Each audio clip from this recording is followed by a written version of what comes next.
Welcome, D-Gents. As you can probably tell, there was bloodshed in my last session, and I was the one bleeding. No! You failed.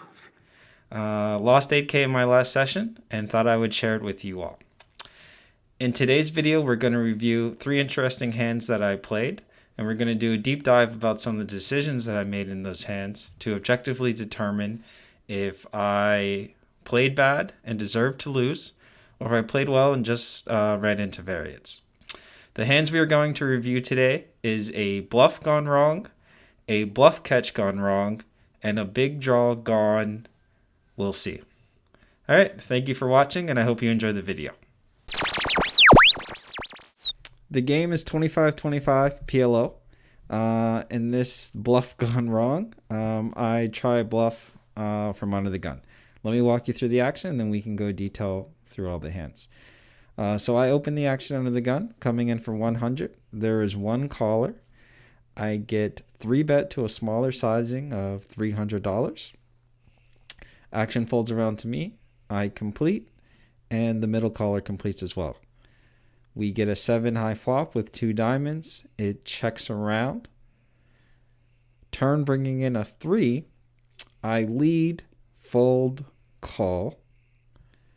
River brings in an 8. I bomb the river and get called. I get shown the bad news that I decided to bet into the 7 high straight. Now let's look in this hand in a bit more detail and see some of the major decisions that I either made correctly or incorrectly that led to me losing this hand. Before jumping into the hand, let me introduce you to the framework that I use to evaluate hands. I believe every poker hand can be boiled down to 4 decisions, and I've created a framework that allows me to objectively analyze hands and determine if it was played well or poorly. I break down each hand into 4 potential decisions to be made: the pre-flop, flop, turn, and obviously river. I then evaluate each decision on a scale of 1 through 5, adding an incremental benefit or consequence for good or bad turn and river decisions. Aggregating the score for each decision will then allow us to know how the hand was played in totality, 21.5 being the highest and 2.5 being the lowest. In the 12 plus or minus 1 point is the neutral spot. This is where money is neither won nor lost. However, you still lose thanks to the rake. 13 plus, this is where you're making good decisions and where the money is made. 11 and below, this is the bad me. This is where you are losing money and setting money on fire.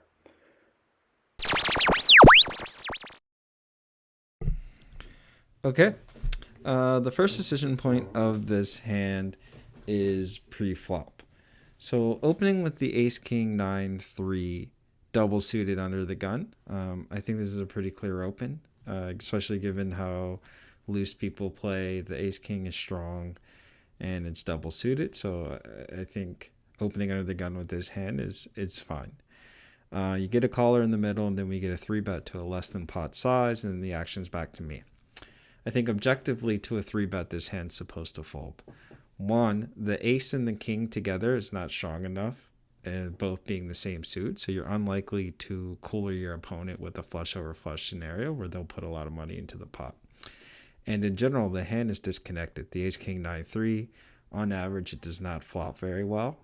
So you're likely just going to be playing an inflated 3-bet pot out of position with a hand that's unlikely to flop very strongly. So therefore, I think objectively this hand should be a fold pre-flop. However, I do decide to call because the particular player who raised me, he's active and he has been doing these weird sizings.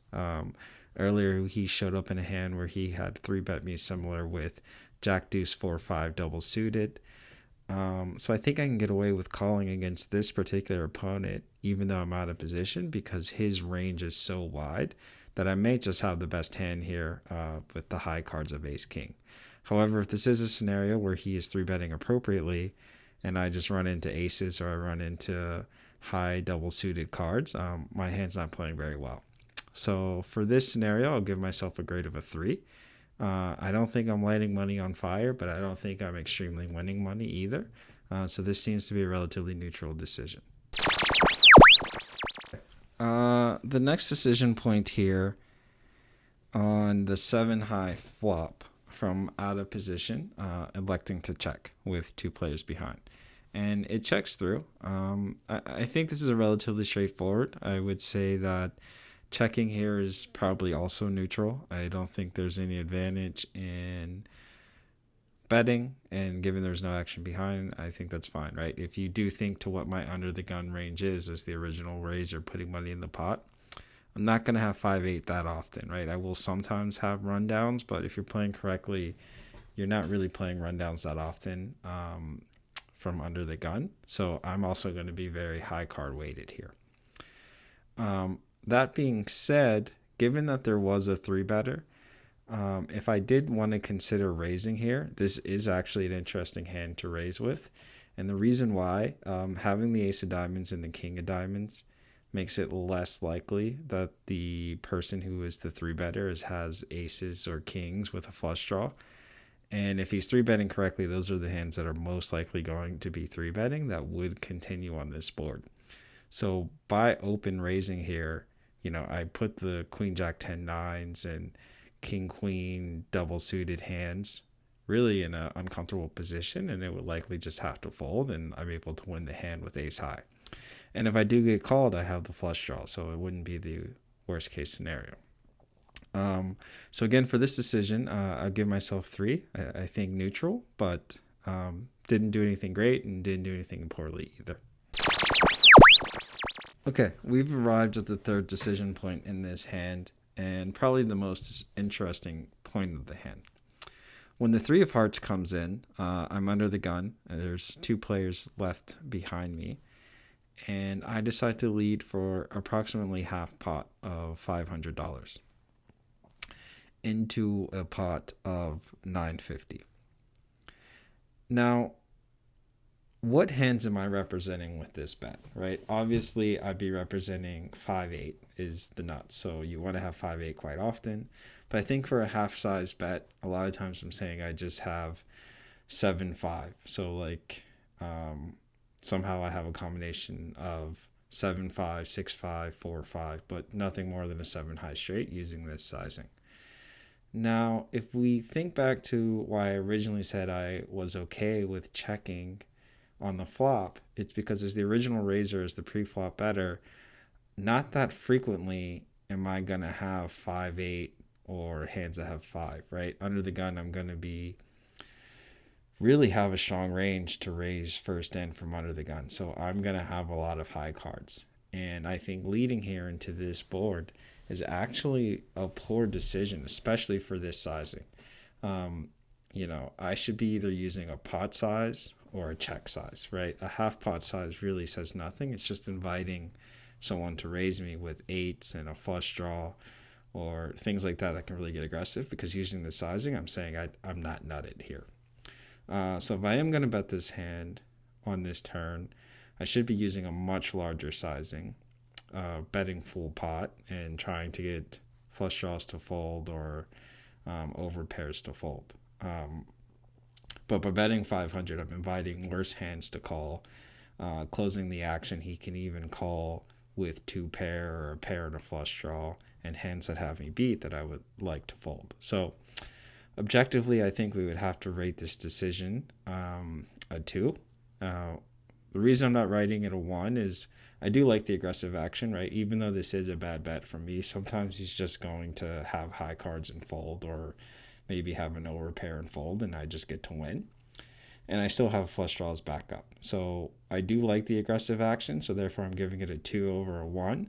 But I think there are better hands for me to choose, and I think in general my range doesn't really represent a lot of strong hands on this board, so the bet doesn't make a ton of sense. So objectively, I think it's bad, and I'm starting to torch some money here. Okay, we've arrived at the river and the 4th decision point of the hand here. Arriving at the river with a pair of 3s after betting the turn, we are 100% in the bottom of our range, so we're supposed to bet. I elect to use a size slightly more than half pot into a 1-liner to a straight. I think that this is a bad decision.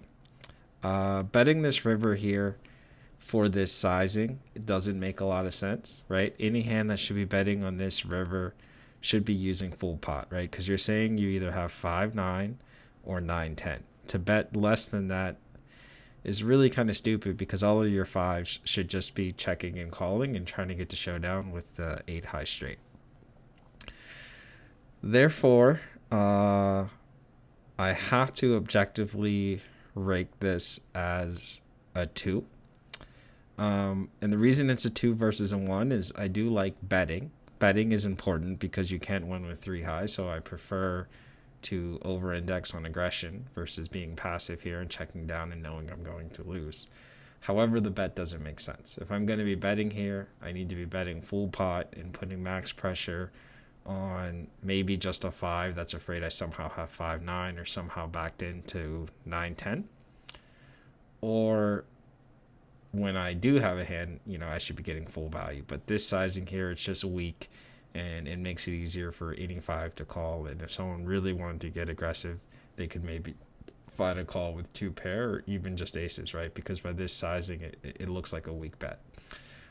So this is a pretty bad decision. I think I'm lighting money on fire here with this bet. It has a low probability of working. I do like the mindset of being aggressive and putting money in the pot when you know you can't win to try to force a fold. But I think I could have used a better sizing here, so it could have been more convincing.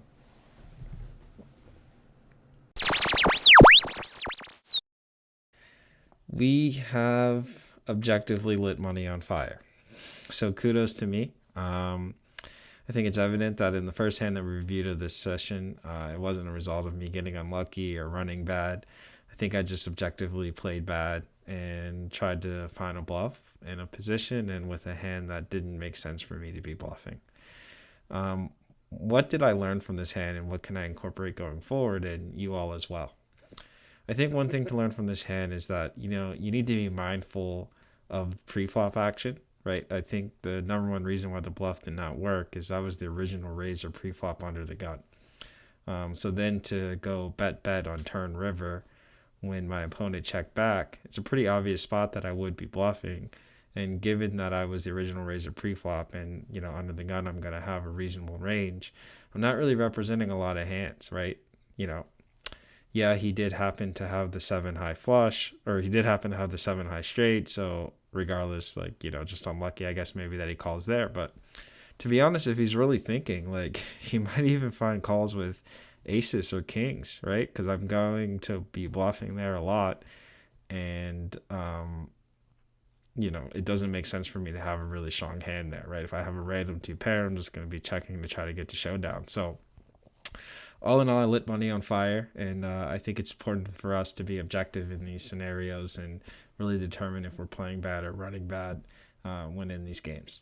So thank you all for watching, and tune in for part 2 where I go over the next hand in this session. Thank you.